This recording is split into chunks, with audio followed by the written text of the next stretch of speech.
Hey folks, my name's Chris Wessel. Today we're going to be tying a pattern called the Rat Faced McDougall. This is a dry fly pattern that I use for both salmon and trout. So without further ado, let's get on into it. Alright folks, today we're going to be tying our Rat Faced McDougall on a number 8 CS42. This pattern also would do well on a shorter shank dry fly hook as well, with a shorter body on it, but I do really love this hook and it gives me a little bit extra real estate for hackle and a decent sized body. So I'm just putting on some black UTC 70, which is not something I generally would use for spinning, but I got some pretty soft hair there and I don't suspect it's going to be an issue. So for the tail of our Rat Faced McDougall, we're going to be using some natural bucktail, and all I'm doing is just taking a bucktail that I normally would just use the white on, and I'm just grabbing some natural stuff from the back side or front side, however you look at a bucktail, and towards the bottom. And we just cut a little clump of that, and I'm just going to kind of hand stack that a little bit, and I'll probably throw it in my stacker as well. I'm going to get rid of that short stuff just to make it a little bit better for stacking.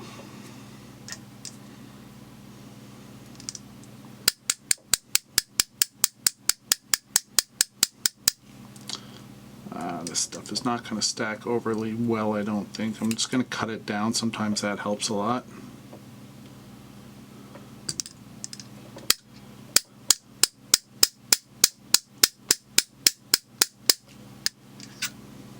And if that's not working for you, like it's not working for me now, we're just going to hand stack it. I don't really care about that tail being perfect.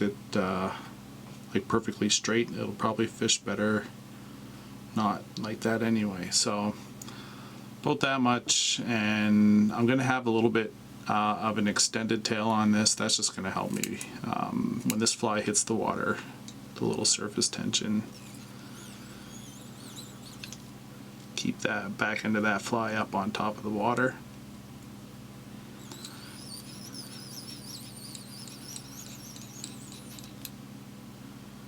Yeah, that's nice. That'll do.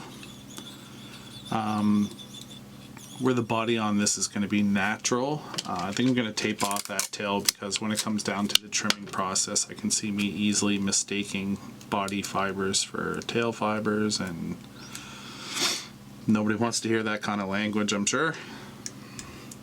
So I'm going to use some roe deer for the body. It's a nice soft material for spinning with little underfur.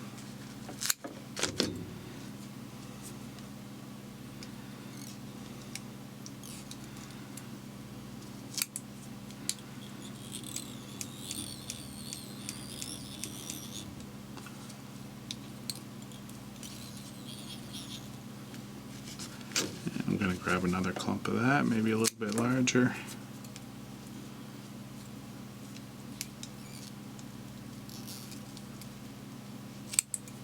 This stuff's really great for spinning, except for when it wants to just spin around the shank. So all I do there is I just grab a little bit of it on one side and just kind of cinch down on it, and that seems to work really well.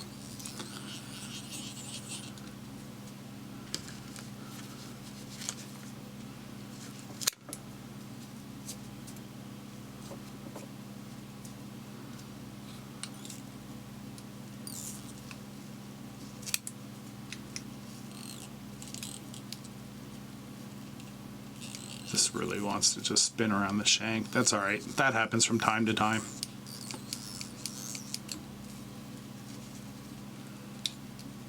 I don't let it spin though, because you'll find that you'll lose a lot of fibers as it's spinning. Just gonna kind of compress that a bit.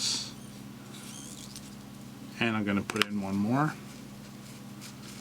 I'm not going to go crazy big with this one, because I do want to have a little bit of room up front for a nice full big hackle.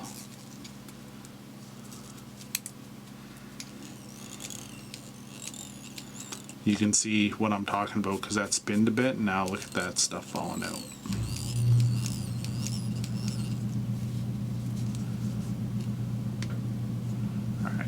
that's about where I want to be anyway.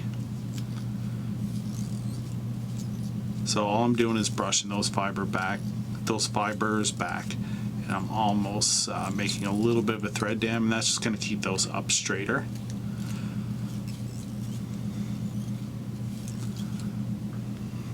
Alright, so I'm just going to get that thread tied off there and get rid of that, get that out of the way for the trimming process. Fluff it up a bit. I'm going to grab something to catch my trimmings. I'm going to go ahead and come in with a different scissor now. I'm going to come in with TMCOs. And I'm just doing a general cone shape here now. Actually, a book that I read that had this pattern in it, the tire likes to do a cigar shape, and maybe that's even what the pattern calls for. I would imagine maybe it probably does. This tire seems to be pretty knowledgeable. But when it comes to flies with this big bushy front hackle on them, like gas-base style, like Whiskers bomber, I always tend to leave, I go do a cone shape and leave a nice flat surface for the hackle to rest up against, and that's just my preference. Okay, I'm just going to come in and clean up some of this in the back.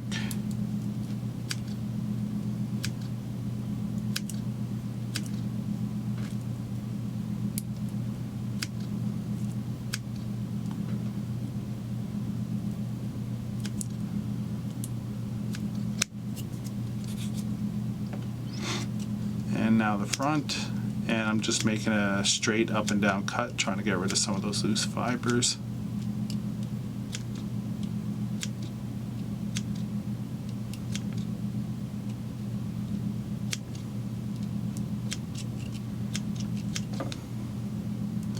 And now I'm just going to refine the body on this a little bit more.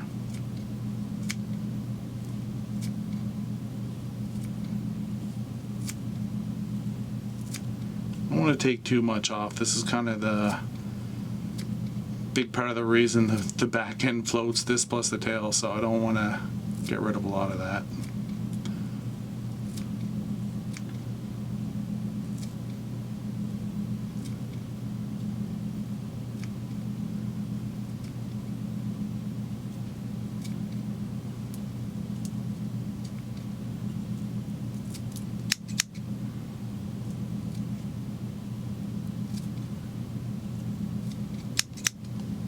I think that'll do for what I'm looking for.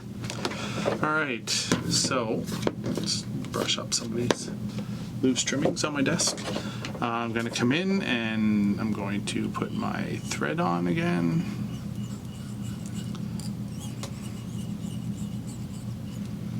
So we get a good thread base down. And the next part we're going to be doing is putting some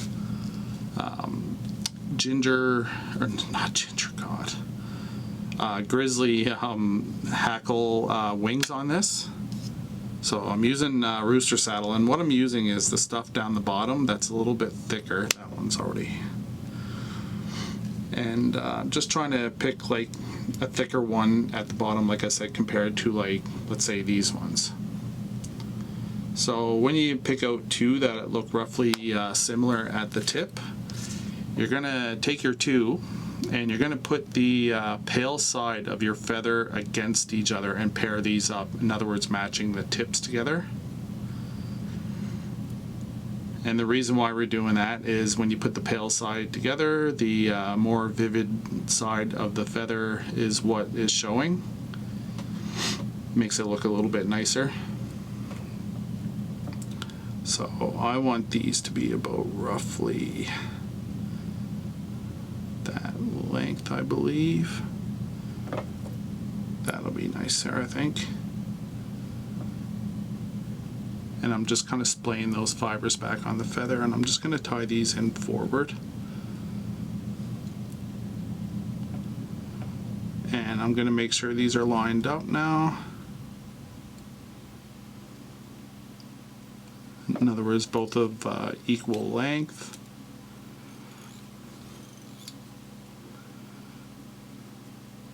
Yeah, they're pretty close.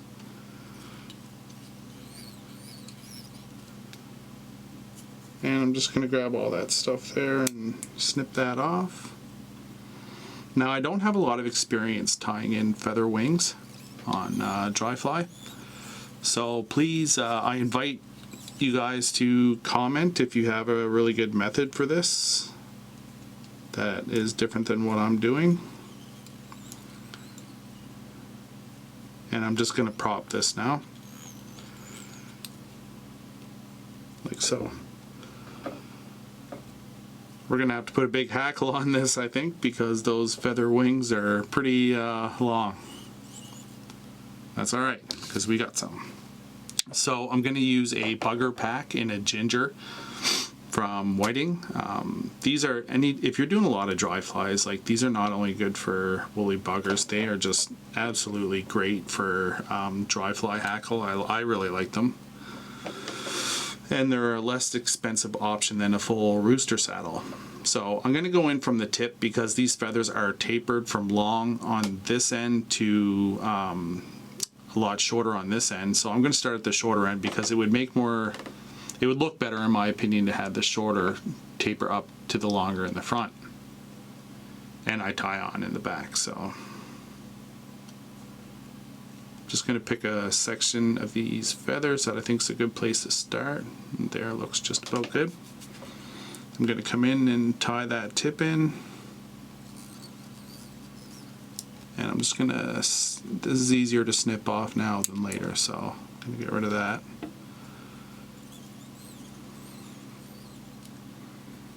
And get used to holding your feather wings on this as you're coming around them because they are pretty fragile and they are going to move if you don't kind of prop them up. Now you're going to see these move in this process anyway, but we'll prop them up at the end, and I'm even going to kind of reinforce them with a little bit of super glue.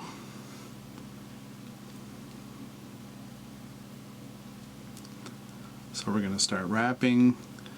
I thought about stripping one side of this feather before we started this, but I think we're good.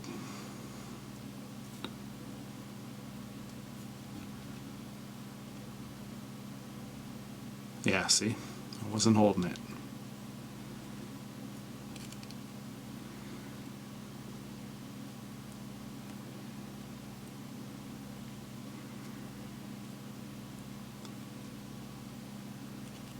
I do like a longer hackle on these front, I guess, collars, or just your front hackle, I guess.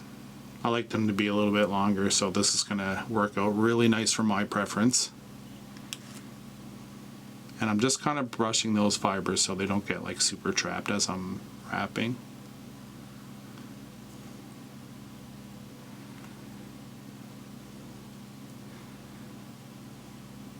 And now I'm going to wrap in the front.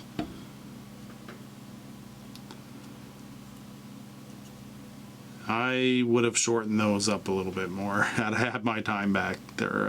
Those wings are a little bit long for this fly.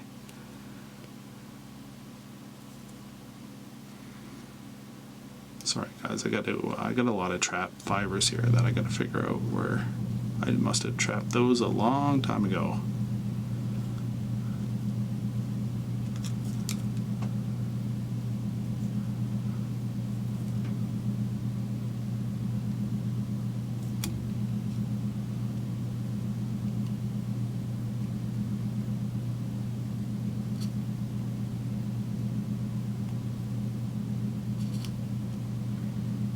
So when you're tying this, I would say probably tie those wings in just a little bit shorter. My proportions are going to look a bit off here for sure.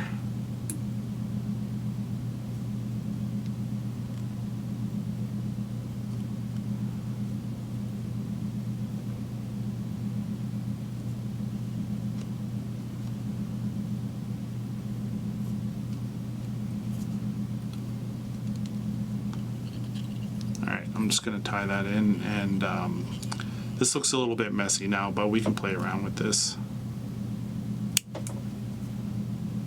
So I'm just brushing everything back and making sure that I'm making some thread wraps over that last feather wrap, so you're getting over the stem of that feather.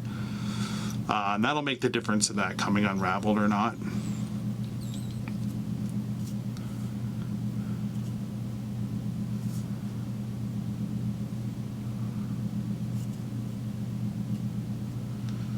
Alright, so I'm going to tie off. Oh, that wing is bugging me. How unproportionate it looks. Sorry, guys. But I'm not going to redo the video. I think it's important to show mistakes as well. Sometimes we can come back from them, sometimes we can't.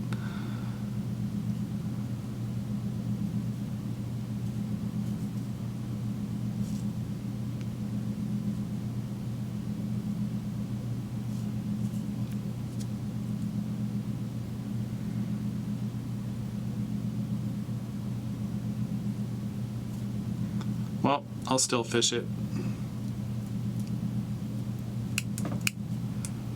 So I'm going to come in with a little bit of head cement. I'm going to come around the head, and I'm also going to poke that needle right down into the shank of this, and I'm going to put some on all of those wraps with the feather, and that's going to just kind of set those in place and keep them from unraveling if they do get gnawed on by a fish. It'll help them if there's any breakage in the feather.